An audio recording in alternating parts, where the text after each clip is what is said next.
Hello friends, weekend investing daily bite में स्वागत है आपका। 20 जनवरी का दिन है और मार्केट ने थोड़ा-सा बाउंस किया है आज। तो एक उम्मीद जगी है कि मार्केट ने शायद इस ज़ोन के अंदर कंसोलिडेट करना शुरू कर दिया है। मार्केट की बाद में बात करेंगे।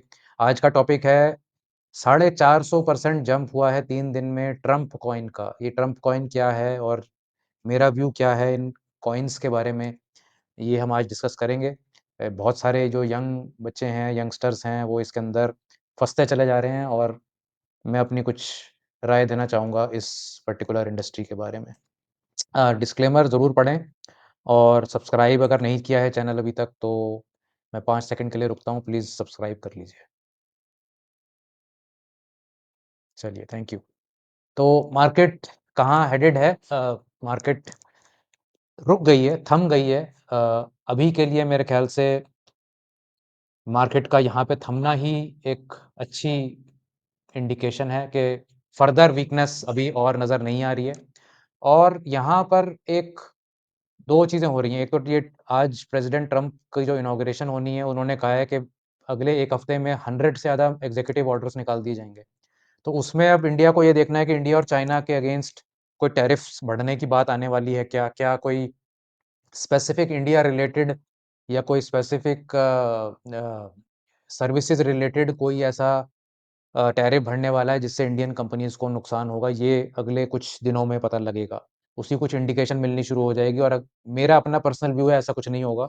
2017 में भी जब प्रेज़िडेंट ट्रम्प प्रेज़िडेंसी में आए थे, तो उन्होंने हल्ला बहुत मचाया था आने से पहले कि मैं ये करूँगा, मैं वो करूँगा और कुछ भी नहीं हुआ था। और फिर तो जो एक नॉर्मल प्रोसेस प्रेज़िडेंसी का उनका चलता आया था, वो ही पिछली बार हुआ था। तो इस बारी मुझे उम्मीद नहीं है कि भई बहुत ज़्यादा कोई चेंजेज़ इमीडिएटली ऐसे आएँगे। उन्होंने ऑलरेडी अनाउंस कर दिया है कि वो शायद इंडिया और चाइना के फर्स्ट 100 डेज़ में विज़िट भी करेंगे, तो ये एक पॉज़िटिव स्टेटमेंट है उनके यहाँ से। और उसके अलावा अब एक बजट का भी अगर हम नंबर ऑफ सेशंस देखें, तो हार्डली 5-7 सेशंस बचे हैं बजट से पहले, तो शॉर्ट कवरिंग भी आती है नॉर्मली अगर बिल्कुल शॉर्ट पोज़ीशन बना रखी है मार्केट में, तो ऐसा नहीं है कि सिर्फ लॉन्ग वालों को ही डर लगता है, शॉर्ट्स वालों को भी डर लगता है कि भई पता नहीं ऐसा क्या अनाउंसमेंट हो जाए बजट में कि एकदम मार्केट ऊपर खींच जाए, जिसका चांस वैसे कम है, लेकिन प्रोबेबिलिटी तो हर चीज़ की रहती ही है। निफ्टी जूनियर ने भी बिल्कुल फ्लैट आज चार्ट पर बनाया अंक 0.08% ही बढ़ा है आज, तो पिछले 4 दिन से लगातार बढ़ रहा था निफ्टी जूनियर, आज थमा है। लेकिन इसमें गिरावट भी सबसे ज़्यादा हुई थी 20% से ज़्यादा, तो थोड़ा-सा जंप जो आया है 4000 पॉइंट्स का, वो अभी भी मेरे ख़्याल से अभी कोई मतलब इसमें ज़्यादा और जंप आना पड़ेगा। मेरे ख़्याल से 66,000 के ऊपर ये जो ब्रेकडाउन पॉइंट हुआ था, इसके ऊपर निकलना ज़रूरी है और वहाँ पे कंसोलिडेशन अगर होगी तो बेहतर रहेगा। मिड कैप में एक अच्छी आज कैंडल बनी है 2 20,350 पे, पिछले 2 दिनों का और हाई से भी काटकर क्लोजिंग हुई है, तो मेरे को लगता है कि मिड कैप थोड़ा-सा स्टेबलाइज़ होना शुरू हो गए हैं, 0.77% अप आज मिड कैप में। स्मॉल कैप भी एक डिसेंट पोज़ीशन पर आ गए हैं, जो ये फॉल हुई थी उसका 40% से ज़्यादा तो रिट्रेस हो गया है यहाँ पर। अब ये देखना है कि ये कहीं 17,000 के आस-पास जाके ये वापस ना मुड़ जाए। अभी के लिए तो जो भी गेन रोज़ आ रहा है वो वेलकम है। 0.84% स्मॉल कैप पे से सबसे बढ़िया जो गेन आया है वो बैंक निफ्टी में आया है आज 1.67%। उसका मेन कारण प्राइवेट बैंक स्पेस है वेयर कोटक बैंक के नंबर्स आए और कोटक बैंक 9% आज बाज़ार में बढ़ गया। अगर हम एडवांस डिक्लाइन रेशियो देखें तो 316 एडवांस थे मार्केट में, 180 डिक्लाइन थे, तो मार्केट का रुझान डेफिनिटली टुवर्ड्स पॉजिटिव साइड था। निफ्टी 50 की हीट मैप अगर देखें तो आप देखेंगे कि कोटक बैंक सबसे ऊपर 9%, state bank of India 2%, Bajaj finance, Bajaj Finserv भी 3-3%, एचडीएफसी बैंक, आईसीआईसीआई बैंक सबने अच्छा परफ़ॉर्म किया। विप्रो के भी बहुत शानदार रिज़ल्ट आए, इसने भी अच्छा परफ़ॉर्म किया। बाकी NTPC, Adani enterprise, Bharti, L and T इन्होंने भी थोड़ा-थोड़ी गेन बढ़त प्राप्त करी।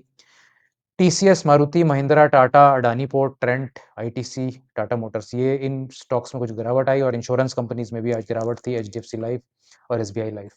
निफ्टी नेक्स्ट 50 स्पेस में आप देखेंगे तो PSU banks, union bank, Canara bank, bank of Baroda, uh, REC sorry uh, आपका real estate companies DLF, Lodha इनमें बढ़त थी। फिर public sector enterprise stocks REC, HAL, IOC इनमें भी बढ़त थी, वेदांता में बढ़त थी, गे हेवल्स बढ़ा था, यूनाइटेड स्पिरिट्स बढ़ा है। ज़ोमैटो जिसके नंबर्स मार्केट क्लोजिंग के आस-पास आए थे, ऑलरेडी 3.5% गिर गया था आज। कल हो सकता है थोड़ा-सा ये और गिरे, डिसअपॉइंटिंग नंबर्स आए हैं इसके। और बाकी थोड़ी-थोड़ी मार्केट रेड थी, बट मोर और लेस एक अच्छा बैलेंस था रेड और ग्रीन के अंदर। सेक्टोरल ट्रेंड्स में private banks 2.4%, PSU banks 2%, bank Nifty overall 1.7%, public sector enterprise 1.3%, metals 1%। इन सेगमेंट से बढ़त आई। पिछले 1 हफ्ते में सारा जो लॉस था वो कवर हो गया है आईटी और एफएमसीजी को छोड़ के। और पिछले 1 महीने में हाउएवर सारे सेक्टर्स अभी भी रेड में हैं, ऑटोज़ थोड़ा-सा ग्रीन में है। मेन लॉस पिछले 1 महीने में रियल एस्टेट में हुआ है और पिछले 3 महीने में तो सारे ही सेक्टर्स रेड में हैं आईटी को छोड़ के। तो ये एक जिस तरीके की डिस्ट्रीब्यूशन है, इसमें ऐसा लग रहा है कि ये बैंकिंग स्पेस फिर से अब ज़ोर पकड़ रहा है और ये जल्दी ही ऑन ए मंथली बेसिस भी ग्रीन होने की संभावना है। शायद बैंकिंग में कुछ टाइम के लिए बॉटम बना है, as well as PSU bank सब में बढ़त अच्छी आई है। आज हम बात करेंगे ट्रम्प कॉइन की। ट्रम्प कॉइन क्या है? ट्रम्प कॉइन एक मीम कॉइन है। मीम कॉइन क्या होता है? एक क्रिप्टो करेंसी नई निकाली गई है प्रेज़िडेंट ट्रम्प द्वारा और उन्होंने इसे प्रमोट किया है और वो ये कहते हैं कि मैं शपथ ले रहा हूँ नए प्रेज़िडेंट की, तो आइए मुझे सपोर्ट करिए और मेरा मीम कॉइन को बाय करिए। तो ट्रम्प कॉइन उन्होंने लॉन्च कर दिया। वो ज़ीरो से लेके 15 बिलियन डॉलर 15 बिलियन डॉलर समझिए कितना होता है? 1,25,30,000 करोड़। इतनी मार्केट कैप उनकी ओवरनाइट हो गई। जस्ट ये बोलने से कि भई ये ट्रम्प का कॉइन है। उसमें उसकी कोई बैकिंग नहीं है, उसका कोई पर्पस नहीं है, कुछ नहीं है, एक मज़ाक है ये। और मैं एक मज़ाक-मज़ाक में 1,30,000 करोड़ की मार्केट कैप बन गई है उसकी। वहाँ बायर सेलर्स भी लगे हुए हैं। जो उन्होंने शुरू में इन्वेस्ट किया, उनके बहुत पैसे बन गए एक ही दिन में। तो आप ये ना सोचें कि मतलब ये क्रिप्टो करेंसी में लगाने से ऐसा होता रहता है। मोस्टली लोगों के पैसे जाते हैं 99.9% लोगों के। कुछ जो लकी हो जाते हैं उनके ही पैसे बनते हैं। तो ये बड़ी एक सी कॉन्सन्ट्रेटेड ओनरशिप है, ट्रम्प साहब की कोई कंपनी है, वो ही इसको ओन करती है। बड़े स्ट्रॉन्ग पॉलिटिकल टाइज़ तो ऑब्वियसली हो ही गए जब वो खुद ही प्रेज़िडेंट बन रहे हैं। रोलर कोस्टर जर्नी रही है पिछले 2-3 दिन में। 250% ऊपर, फिर 40% नीचे, फिर 250% ऊपर, फिर 50% नीचे, 60% ऊपर। और अभी मेरे ख़्याल से जितनी देर में हमने ये प्रेज़ेंटेशन बनाई और जितनी देर में हमने ये रिकॉर्डिंग करी, उतने में ये ऑलरेडी 10, 15, 20% और गिर गया है। और अभी मज़े की बात ये है कि अब डोनाल्ड ट्रम्प का कॉइन नीचे जा रहा है और उन्होंने मेलानिया का जो उनकी धर्मपत्नी है, उसका कॉइन लॉन्च कर दिया और वो ऊपर जा रहा है अब। तो मुझे नहीं समझ में आ रहा और मतलब आप ये कह सकते हैं कि हो सकता है मेरी उम्र थोड़ी ज़्यादा हो गई है इसलिए मुझे समझ नहीं आ रहा, लेकिन अगर आप बहुत यंग हैं, तो आप मुझे समझा दीजिए कि इसका क्या मीनिंग होता है कि आपने अपने नाम का एक कॉइन लॉन्च किया और वो 12-15 बिलियन डॉलर की मार्केट कैप पे बैठ गया जाके।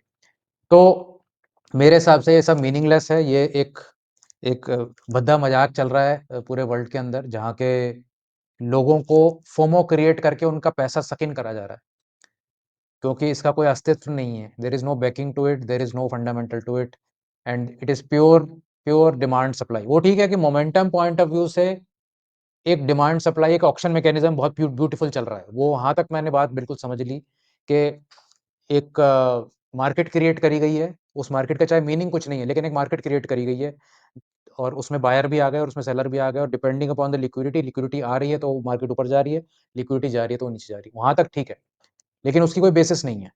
तो कल को आप बोले कि जी एक ट्यूलिप फ्लावर है, उसको मैं $1 मिलियन का मैं उ उसकी प्राइस लगाता हूँ और उसके बायर सेलर $1 मिलियन पे आ जाएँ, तो मार्केट तो क्रिएट हो गई, लेकिन वो एक मीनिंगलेस एक एक्टिविटी हो रही है। तो अगर आपने नहीं पढ़ा है तो ट्यूलिप मैनिया के बारे में जाके पढ़िएगा, जो कि 1600s में एक मैनिया हुआ था, ये उसका भी बाप है। मार्केट कैप जो ये 12-15 बिलियन डॉलर की क्रिएट हुई ओवरनाइट, अ, ये basically it beats most of the listed stocks India market में। 1 लाख 20-30 हज़ार करोड़ के ऊपर गिनी-चुनी कंपनियाँ हैं हमारे पास और इन्होंने ऐसे क्रिएट कर दिया ये हवा के अंदर। तो उसमें क्रिएट कर दिया उसकी कोई प्रॉब्लम नहीं है, लेकिन उस क्रिएशन की बेसिस क्या है, वो कुछ नहीं है। उसमें 50 बिलियन डॉलर का वॉल्यूम भी ट्रेड हो रहा है। मतलब आप ये देखिए कि ये वर्ल्ड की कितनी एक बड़ी सच्चाई को सामने ला रहा है कि हमारी दुनिया आज की डेट में हवाबाज़ी पर चलती है। कि कोई भी कुछ भी एक कॉइन बना के उसकी कोई भी वैल्यूएशन करवा सकता है, उसके इन्फ्लुएंस की वजह से, क्योंकि सोशल मीडिया इन्फ्लुएंस है उसका, तो वो कुछ भी कर सक अगर आज ट्रम्प बोल दें कि ये अंडर वैल्यूड है, इसको $590 होना चाहिए, तो आई एम श्योर वो कल $200 तो हो ही जाएगा। तो इस तरीके के जो ये क्विक मनी मेकिंग स्कीम्स में ये हमारे यंगस्टर्स मोस्टली जो फँस गए हैं, उनको बड़ी एक मैं क्या बोलूँ कि अ, डीप और हर्ट होने के बाद ही लेसन्स मिलेंगे। इसमें सक्सेसफुल होने के चांस 0.0001% है। अगर नॉर्मल इन्वेस्टिंग में सेबी बोलता है कि 2% लोगों के पैसे बनते हैं, इसमें तो आप समझ लीजिए कि वो 2% का भी 2% भी नहीं होएगा। वो 2% के 2% के 2% के 2% के बनेंगे और उनके पास स्पेसिफिक नॉलेज होगी या उनके पास होल्डिंग होगी या उनके पास इन्फ्लुएंस करने का तरीका होगा। तो ये 200 मिलियन कॉइन्स रिलीज़ किए हैं इन्होंने ट्रम्प साहब ने और इसमें 1 बिलियन कॉइन्स की सप्लाई अभी उन्होंने रोकी हुई है, उसमें से सिर्फ 200 रिलीज़ किए हैं। करंट मार्केट प्राइस 50-60 के आसपास है, 12 बिलियन का हो ही गया है। तो इसका वो कहते हैं कि मैं व्हाइट हाउस में जा रहा हूँ तो मेरे को सपोर्ट करिए और अ, मतलब उस खुशी में ये लॉन्च हुआ है, ये कॉइन जो है। तो ये उनकी एडमिनिस्ट्रेशन, उनके आइडियल्स उसको सपोर्ट करता है, उसको सिम्बोलाइज़ करता है और ये इन्वेस्टमेंट अपॉर्च्युनिटी नहीं है। ऑफ़िशियल वेबसाइट कह रही है कि ये इन्वेस्टमेंट अपॉर्च्युनिटी नहीं है, ना ही ये सिक्योरिटी है। ये एक मज़ाक है बेसिकली, लेकिन बहुत महँगा मज़ाक है, बहुतों को बहुत महँगा पड़ने वाला है ये। तो इसमें वो ये भी कहते हैं कि कोई पॉलिटिकल एसोसिएशन नहीं है, कोई ये पॉलिटिकल कैंपेन नहीं है और ये एंगेजमेंट करने के लिए है।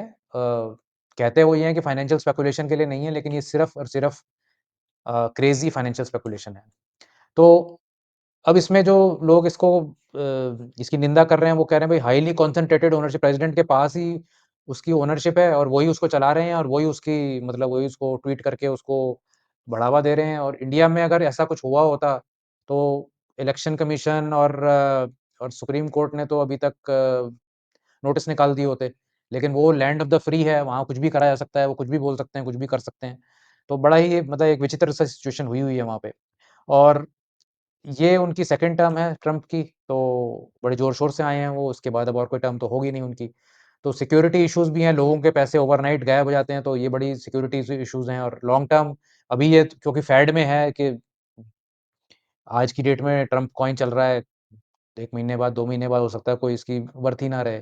तो उसकी लॉन्ग टर्म ट्रस्टवर्दीनेस भी एकदम से तो इस सब का क्या मीनिंग है? इस सब का मेरे हिसाब से तो मीनिंग यही है कि जो शार्क्स हैं, जो बड़े पैसे वाले लोग हैं, जो कंट्रोल करते हैं पूरा नैरेटिव, जो पूरा सिस्टम, वो ये कहते हैं कि भई ये छोटे-छोटे, छोटे-छोटे जो रिटेल हैं, इनकी पॉकेट काटो। एक क्रिएट करो हाइप, उसमें सबको फ़ियर ऑफ मिसिंग आउट होगा, वो सब भागे आएँगे, वो 50, 60, 70, $100 जहाँ पर भी वो खरीदेंगे और फिर आप साइड हो जाओ, फिर आपका काम खत्म, आपने माल बेच दिया अपना। तो ये इस तरीके की जो कहानी है, ये पहले भी बहुत बार हुई है। इलॉन मस्क के डोजकॉइन जो कि ऑफ़िशियली उन्होंने डोजकॉइन की वेबसाइट पर आप जाएँगे, उसमें ये लिखा हुआ था कि ये एक फन कॉइन है, इसका कोई मीनिंग नहीं है, इसका कोई पर्पस नहीं है, इसकी कोई बैकिंग नहीं है। बस ये फ़न के लिए हो रहा है। तो फ़न के लिए अगर आप अपना पैसा लगाना चाहते हैं, तो एक एलोकेशन कर दीजिए आप कि मेरे पास अगर ₹100 हैं, मैं ₹5 फ़न के लिए लगा रहा हूँ और फिर मैं उसमें जो मर्ज़ी करूँ, खरीदूँ, बेचूँ, जो मर्ज़ी करूँ कट कम से कम आपकी जो गाढ़ी कमाई है, वो उसमें नहीं उड़ जाएगी। 5% आप ल 2%, 1% जो भी आपका मन कर रहा है कि ये मुझे गेम खेलनी है ये। तो ये एक ना एक्सटेंडेड वीडियो गेम है ये। वो जो हम पहले खेलते थे एक हाथ में लेके वीडियो गेम, उसमें वो पॉइंट बनते थे, 2-3 लाइफ़ होती थी। अब उन्होंने वो क्या करा उस गेम को पूरे रियल लाइफ़ में ले आए हैं कि भई आपकी जो बैंक में पैसे हैं, उसको इन्वॉल्व कर लो इसके अंदर अब। अब आप खेलो कि कितनी लाइफ़ बची है आपकी। तो जिसे कहते हैं ना gamification of life, gamification of money ये चल रहा है। बहुत ही भद्दा कॉन्सेप्ट है मेरे हिसाब से ये, लेकिन लोग चाहते हैं ये और आज की अगर यंग जनरेशन यही चाहती है तो गुड लक टू देम। हम तो एज़ ओल्ड टाइमर्स एडवाइस यही दे सकते हैं कि भई आप अपने आप को बचा के रखें, अपनी एलोकेशन का ध्यान रखें और खेलना ही है तो 2, 4, 5% से खेलिए, बाकी अपने जो आपने भी मेहनत से ही कमाए होंगे, फ्री के तो किसी के पास नहीं होते, उसको सँभाल के रखें। तो आप बताएँ आपकी क्या राय है? मुझे पता है मेरे को बहुत सारा हीट मिलने वाली है इस वीडियो में बिकॉज़ जो क्रिप्टो लवर्स हैं, वो ये कहेंगे कि आपको समझ ही नहीं है क्रिप्टो की और ये और वो। मैं ये बता रहा हूँ आपको कि क्रिप्टो का जो बेसिक कॉन्सेप्ट था, वो था कि ये डिसेंट्रलाइज़्ड होगा। मतलब किसी एक के पास कंट्रोल नहीं होगा अ, और वो लेजर पे, ब्लॉकचेन पे डिस्ट्रीब्यूटेड होगा। लेकिन यहाँ पर तो क्योंकि ये कॉन्सन्ट्रेटेड कॉइन्स हैं ये, इसके पास तो सारा कंट्रोल ट्रम्प साहब के पास। तो डिसेंट्रलाइज़्ड कहाँ से हो गया ये? आप कहते हैं कि इस कि क्रिप्टोज़ में स्केर्सिटी कॉन्सेप्ट है, मतलब वो नंबर ऑफ कॉइन्स लिमिटेड हैं। वो एक कॉइन की एक लिमिटेशन है कि वो 1 बिलियन कॉइन्स होंगे, लेकिन ऐसे कॉइन तो रोज़ बन रहे हैं, वो मिलेनिया का आ गया आज, कल को उनके कुत्ते का आ जाएगा।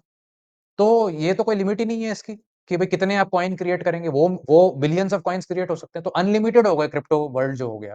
तो इसलिए ये जो लिमिटेड क्रिप्टो और जो पहले कॉन्सेप्ट था डिसेंट्रलाइज़्ड का, ये बिल्कुल फर्ड है, ये बिल्कुल गलत है। आई थिंक अगर कोई इसको बिलीव कर रहा है, तो आप इसमें और रिसर्च करिए, मेरी बात मत मानिए, आप इसको और रिसर्च करिए और फिर सोच के, समझ के फिर आप अपना पैसा लगाइए। Thank you so much for watching and do like or share this video. Thanks. Bye.